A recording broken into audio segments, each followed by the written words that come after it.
You don't know the true face of a narcissist until the day you try to tell who they really are. Hook. In this video, I'm going to tell you what happened after I exposed the man who nearly destroyed my soul. Get ready, because the worst started when I finally had the courage to tell the truth. I was 29 when I met Daniel. We worked in the same field, corporate events, and met at a convention in Sao Paulo. He was charismatic, articulate, and seemed to have a light of his own. Everyone praised him. I, coming from an unstable childhood and a youth marked by a toxic relationship, thought I had finally found someone who truly saw me. Before I met him, I was focused on myself. I was in therapy, taking care of my emotional health. I had been single for 2 years, by choice, and honestly, I was happy. But just 1 week of talking to him, and I felt like I was living a movie. He said I was the most intelligent woman he had ever met, and that he felt it was a soul reunion. Within a month, he was talking about moving in together. By the second, he talked about marriage, and I gave in. I thought it was that once-in-a-lifetime love. The first 3 months felt like a fairy tale. He gave me gifts, surprised me, constantly praised me. He posted pictures with captions like, "My salvation, the love of my life." But small red flags began to show, and I ignored them. Like the time he reacted badly to an innocent joke from a friend and said, "Did you know there are people who want to destroy what we have?" Or when he started criticizing the way I dressed. "You don't need to show so much. You're already beautiful." After the honeymoon phase, he began to confuse me. I would say something bothered me, and he'd reply, "You're too sensitive. You're making things up again. You need therapy." He began isolating me, suggested I stop seeing certain friends because they were jealous, subtly criticized my parents. Until one day he said it outright, "You don't need anyone, just me." I started feeling guilty for everything. If he yelled, it was because I provoked him. If he disappeared, it was because I was suffocating him. If I cried, he'd say, "You're so dramatic." I found out he was talking to other women. When I confronted him, he laughed and said, "You're pathetic. Gonna believe screenshots from the internet?" I started doubting myself. He made me feel crazy even over the most obvious things. I lost my peace, my sleep, my will to live. And he'd say, "You're unstable. You'll end up alone." When I began to pull away, he went to my friends saying I had serious emotional problems, that I was making up stories about him, that I was having breakdowns. No one believed me. The breaking point was during a meeting at an event where he humiliated me publicly. We were with colleagues, and he made jokes about my emotional instability, mocked something I had confided in him during a vulnerable moment, and ended with, "She needs help, guys." I tried to help, but some things only meds can fix. Something in me broke. People laughed. I smiled on the outside. Inside, I was imploding. That night, I went home and stared at myself in the mirror for over an hour. The woman staring back at me was shattered, and that's when I decided, enough. I'm going to tell the truth. I wrote a post, no attacks, no curse words. I simply described what I had lived, with evidence, with dates, with testimonies from people who had seen it all. I posted it. Within an hour, hell broke loose. He called everyone he could, reached out to mutual colleagues, messaged my family, said I was obsessive, that I wanted to ruin his image because he rejected me. He posted stories mocking me, insinuating I was unstable, that I needed to be institutionalized. He said I was dangerous. He created a fake profile and started posting distorted screenshots of our conversations, edited audios, took things out of context. He claimed I was stalking him, threatening his new girlfriend, that I couldn't accept the breakup.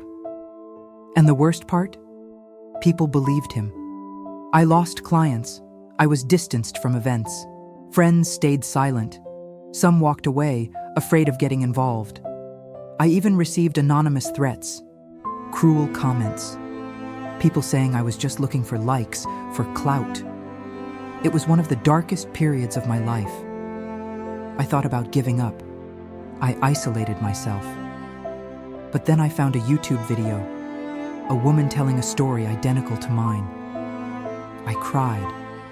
I went back to therapy, picked up the journals from my life before him, wrote everything down, sought spiritual help, reconnected with an old friend who reached out. Just one, but it was enough to stop me from falling. Slowly, my voice returned. My strength returned. Today, I look back and I'm shocked at how manipulated I was, but even more so at what he did after I tried to speak out. If you've made it this far, I need to tell you something. You're not exaggerating. You're not crazy.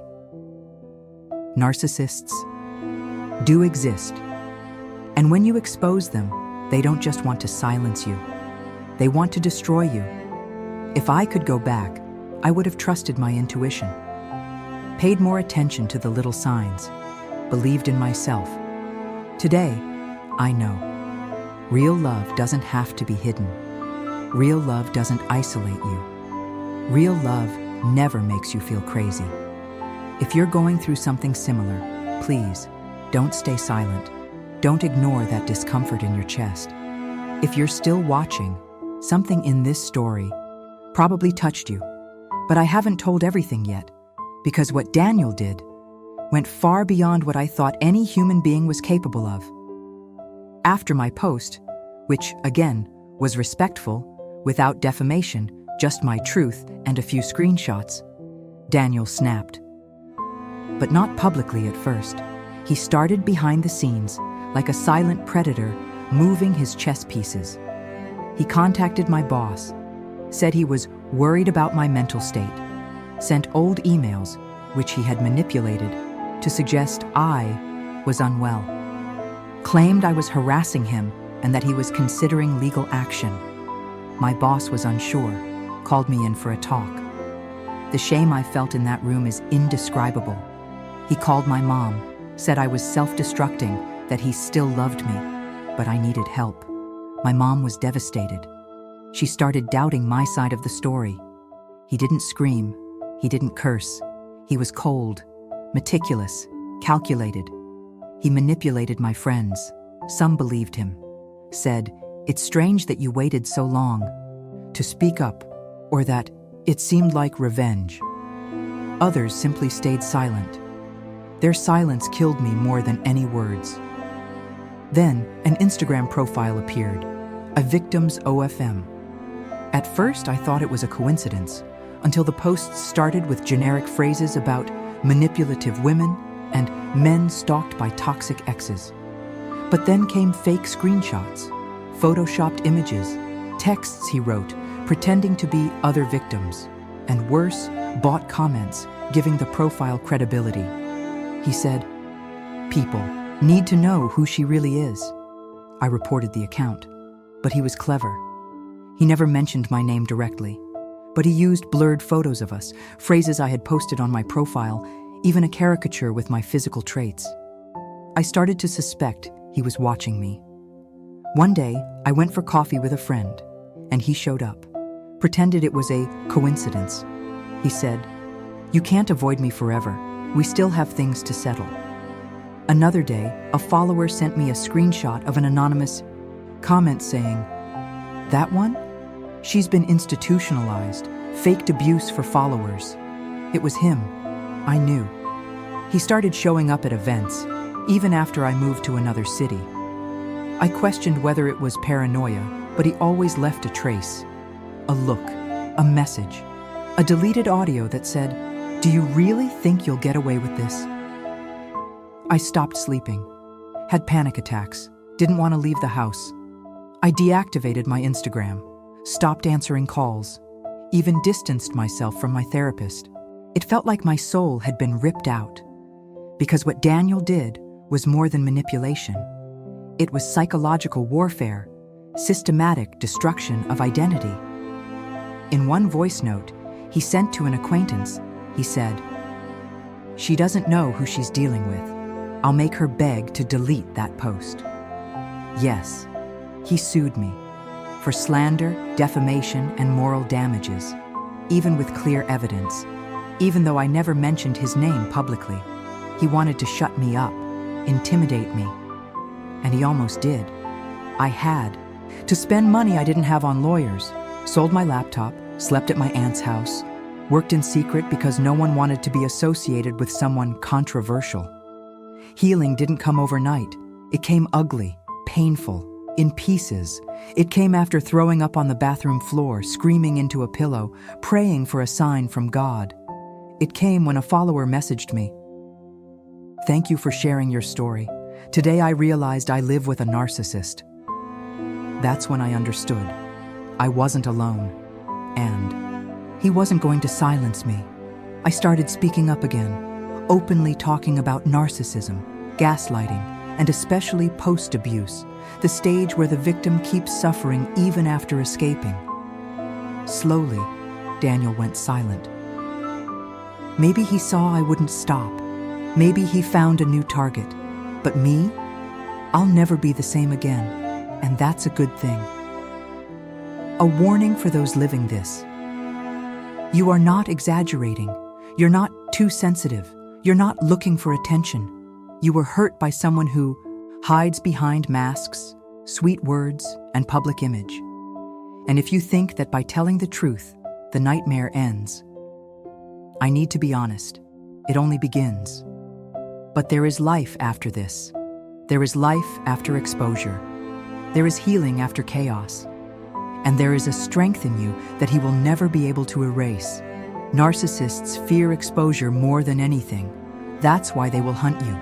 They will flip the script, try to make the victim look like the aggressor. You must gather evidence, protect yourself legally and emotionally. Surround yourself with people who truly know you. Not everyone will understand, and that's okay. If you've gone through something similar, leave a comment here. Maybe it's hard to share everything, but you can start with, "I went through something like this." That alone is enough. Maybe someone will read your comment and find the strength to break free from an abusive cycle. And if this video helped you, please share it. It might seem like just another video, but for someone trapped in silence, it could be the difference between giving up and surviving.